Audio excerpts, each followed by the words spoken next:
प्यारे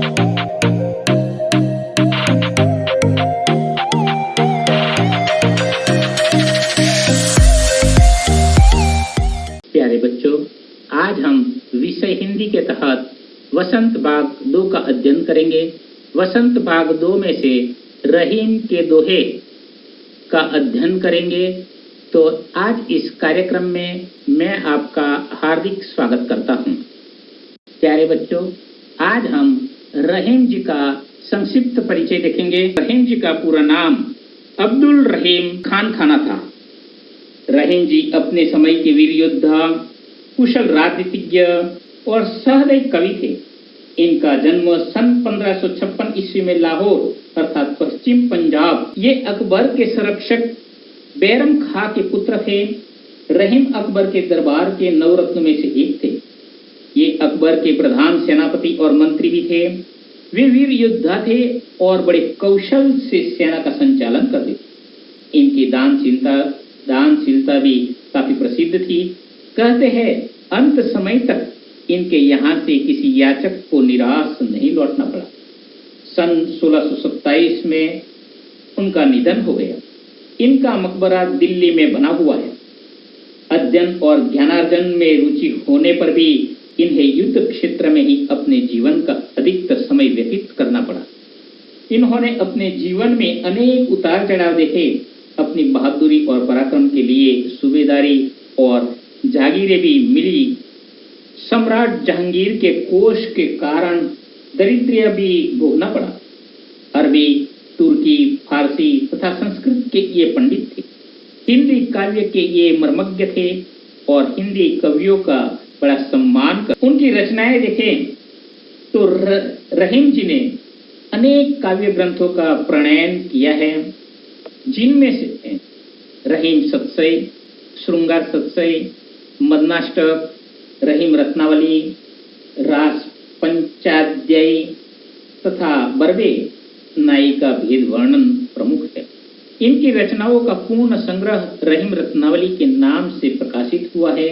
इन्होंने फारसी भाषा में भी ग्रंथों की रचना की है। रहीम जी की अगर विशेषताएं देखें तो रहीम बड़े लोकप्रिय कवि थे। इनके नीति के दोहे तो सर्वसाधारण की जिह्वा पर रहते थे। दोहों में कोई नीति की निरस्ता नहीं है। उनमें मार्मिकता तथा कवि हृदय की सच्ची संवेदना भी मिलती है। दैनिक जीवन की अनुभूतियों पर आधारित दृष्टांतों के माध्यम से इनका कथन सीधे हृदय पर चोट करता है। इनकी रचना में नीति के अतिरिक्त भक्ति तथा श्रृंगार की भी सुंदर व्यंजना हुई है।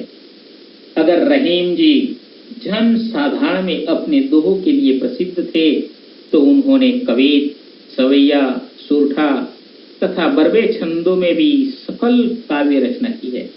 रहीम का ब्रज और अवधी भाषाओं पर समान अधिकार।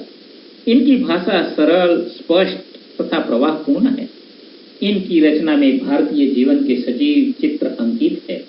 रहीम जी ने खड़ी बोली में भी कुछ पद्य लिखे हैं। अब हम रहीम जी के दोहे देखेंगे।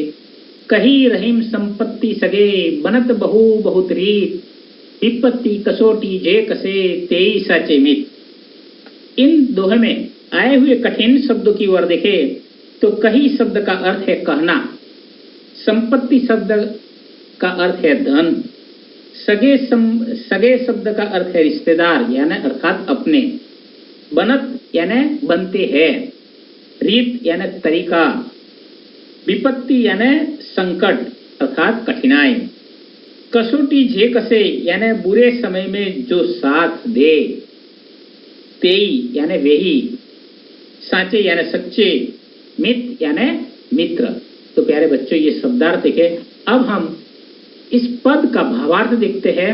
रहीम दास जी कहते हैं कि जब हमारे पास धन संपत्ति होती है तो लोग अपने आप हमारे सगे संबंधी तो बनते हैं, रिश्तेदार और मित्र बनने का प्रयास करते हैं। लेकिन सच्चे मित्र वो ही होते हैं जो विपत्ति यानी कठिनाई या विपदा आने पर भी हमारे साथ बने रहते हैं। वही हमारे सच्चे मित्र होते हैं। उनका साथ हमें कभी नहीं छोड़ना चाहिए। तो मित्रता भी हमें परख कर मित्र बनाने चाहिए। यानी विपत्ति में जो हमें सहायक रूप हो वही हमारा सच्चा मित्र होता है। तो प्यारे बच्चों, अब दूसरा दोहा देखें। झाल परे जल झात बही, तजी मिनन को मोह, रहीमन मछली नीर को तऊ न छाड़ती छो। तो प्यारे बच्चों, इस दोहे में आए हुए कठिन शब्द की ओर ध्यान दें। परे शब्द का अर्थ है पढ़ने पर, जल शब्द का अर्थ है पानी, जात शब्द का यानी जाता, बही यानी बहना, तजी यानी छोड़ना, मिनन यानी मछलियां, मोह यानी लगाव, मछली यानी मछली, नीर यानी जल, तऊ यानी तब्बी, न यानी नहीं, और छाड़ती यानी छोड़ती, और छोह का मतलब है प्रेम अर्थात प्यार। तो प्यारे बच्चों, अब इस पंक्तियों का हम भावार्थ देखेंगे। रहीम दास जी कहते हैं कि मछली के जल के प्रति घनिष्ठ प्रेम को बताया गया है। मछली पकड़ने के लिए जब जाल पानी में डाला जाता है तो जाल पानी से बाहर खींचते ही जल उसी समय जाल से निकल जाता है, परंतु मछली जल को छोड़ नहीं पाती। वह पानी से अलग होते ही मर जाती है, अर्थात मछली पानी के बिना रह सकती नहीं है। प्यारे बच्चों, अब हम रहीम जी का तीसरा दोहा देखेंगे। तरुवर फल नहीं खात है, सरवर पियत न पान, कही रहीम पर काज ही, संपत्ति संच ही सुजान। तो प्यारे बच्चों, इस दोहे में आए हुए कठिन शब्द की ओर ध्यान दें।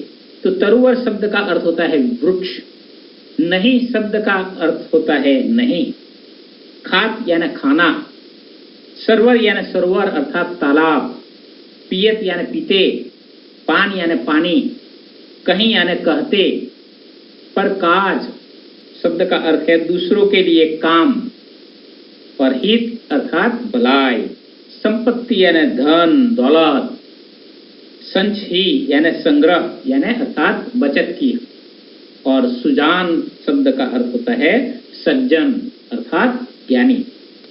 तो प्यारे बच्चों, इन दोहे का भावार्थ देखेंगे अब हम। रहीम दास जी कहते हैं कि जिस प्रकार वृक्ष अपने फल कभी नहीं खाता, सरोवर अपने द्वारा संचित किया गया जल कभी नहीं पीता, उसी प्रकार सज्जन और विद्वान लोग अपने द्वारा संग्रह किए गए धन का उपयोग अपने लिए नहीं बल्कि दूसरों की भलाई में करते हैं, है ना प्यारे बच्चों। अब हम चौथा दोहा देखेंगे। थोथे बादर कुआर के, जो रहीम गहरात, धनी पुरुष निर्धन भये, करे पाछली बात। तो प्यारे बच्चों, इस दोहे में आए हुए कठिन शब्द की ओर ध्यान दे। थोथे यानी खोखले, थोथे शब्द का अर्थ है खोखले, बादर यानी बादल, क्वार यानी अश्विन का माह, अर्थात अश्विन माह सितंबर से अक्टूबर का महीना होता है। सितंबर और अक्टूबर का महीना अश्विन माह कहलाता है, अर्थात क्वार का। जो यानी जैसा, गहरात यानी गर्जना, धनी यानी धनवान, निर्धन यानी गरीब, भय यानी हो जाते हैं, भय शब्द का अर्थ है हो जाते हैं, और पाछली यानी पिछली अर्थात पुरानी बातें। तो प्यारे बच्चों, इस चौथे दोहे का भावार्थ देखेंगे। रहीम दास जी कहते हैं कि जिस प्रकार आश्विन के महीने में जो बादल आते हैं वो थोथे होते हैं, वे केवल गरजते हैं लेकिन बरसते नहीं हैं, उसी प्रकार धनी पुरुष निर्धन होने पर अपने सुख में बिताए हुए दिनों की बातें करता रहता है, जिसका वर्तमान में कोई मतलब नहीं होता है। वह अपने सुख में बिताए हुए पलों को याद करते रहते हैं, लेकिन अपनी वर्तमान स्थिति में कोई सुधार नहीं करते। अब हम पांचवा दोहा देखते हैं। धरती किसी रीत है, शीत धाम ओ में, जैसी परे सो सही रहे, त्यो रहीम यह दे। तो प्यारे बच्चों, इस दोहे में आए हुए कठिन शब्द की ओर ध्यान दे।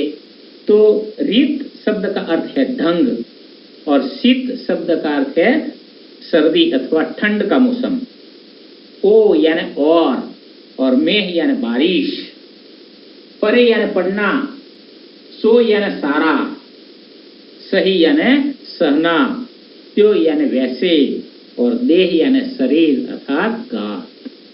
तो प्यारे बच्चों, 5वें दोहे का भावार्थ देखते हैं अब हम। तो रहीमदास जी कहते हैं कि जिस प्रकार हमारी धरती सर्दी, गर्मी, बरसात के मौसम को एक समान भाव से झेल लेती है अर्थात सह लेती है, उसी प्रकार हमारे शरीर में भी वैसे ही क्षमता होनी चाहिए। हम जीवन में आने वाले परिवर्तन और सुख दुख को सहज रूप से स्वीकार कर। आज हमने जो रहीमदास जी के दोहे देखे, इस दोहे का मूल्यांकन करते हैं। ये मूल्यांकन कार्य आप अपनी गृह कार्य कॉपी में कर सकते हो। तो प्रश्न पहला, वृक्ष और सरोवर किस प्रकार दूसरों की भलाई करते हैं? प्रश्न दूसरा, रहीम मनुष्य को धरती से क्या सीख देना चाहता है?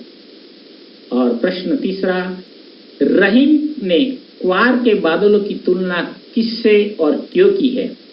तो प्यारे बच्चों, आज हमने रहीमदास जी के दोहों का जो अध्ययन किया, इस दोहे में अगर किसी भी प्रकार का आपको संदेह या प्रश्न है तो आप मेरे कमेंट बॉक्स में या दूरभाष पर अपना प्रश्न अंकित